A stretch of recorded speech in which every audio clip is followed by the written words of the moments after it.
16।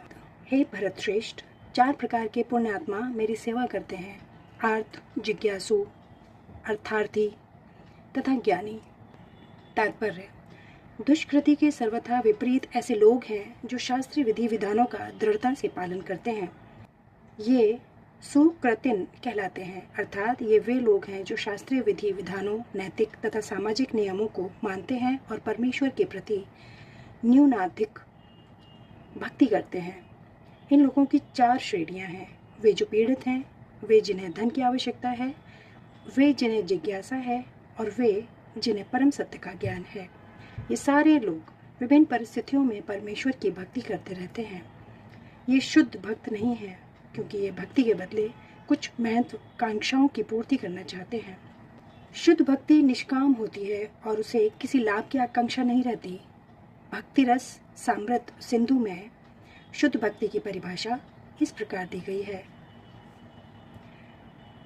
मनुष्य को चाहिए कि परमेश्वर कृष्ण की दिव्य प्रेमा भक्ति किसी सकाम कर्म अथवा मनोधर्म द्वारा भौतिक लाभ की इच्छा से रहित होकर करे। यही शुद्ध भक्ति कहलाती है। जब ये 4 प्रकार के लोग परमेश्वर के पास भक्ति के लिए आते हैं और शुद्ध भक्ति की संगति से पूर्णतः शुद्ध हो जाते हैं, तो ये भी शुद्ध भक्त हो जाते हैं। जहाँ तक दुष्कृतियों का प्रश्न है, उनके लिए भक्ति दुर्गम है, क्योंकि उनका जीवन स्वार्थपूर्ण, अनियमित तथा निरुद्देश्य होता है। किंतु इनमें से कुछ लोग शुद्ध भक्त के संपर्क में आने पर शुद्ध भक्त बन जाते हैं। जो लोग सदैव सकाम कर्मों में व्यस्त रहते हैं, वे संकट के समय भगवान के पास आते हैं और तब वे शुद्ध भक्तों की संगति करते हैं तथा विपत्ति में भगवान के भक्त बन जाते हैं। जो बिल्कुल हताश हैं, वे भी कभी कभी शुद्ध भक्तों की संगति करने आते हैं और ईश्वर के विषय में जानने की जिज्ञासा करते हैं। इसी प्रकार सूक्ष्म चिंतक जब ज्ञान के प्रत्येक क्षेत्र से हताश हो जाते हैं, तो वे भी कभी कभी ईश्वर को जानना चाहते हैं और वे भगवान की भक्ति करने आते हैं।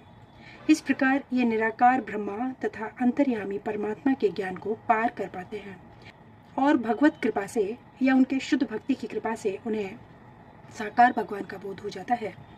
कुल मिलाकर जब आर्त, जिज्ञासु, ज्ञानी तथा धन की इच्छा रखने वाले समस्त भौतिक इच्छाओं से मुक्त हो जाते हैं, जब वे यह भलीभांति समझ जाते हैं कि भौतिक आसक्ति से आध्यात्मिक उन्नति का कोई सरोकार नहीं है, तो वे शुद्ध भक्त बन जाते हैं।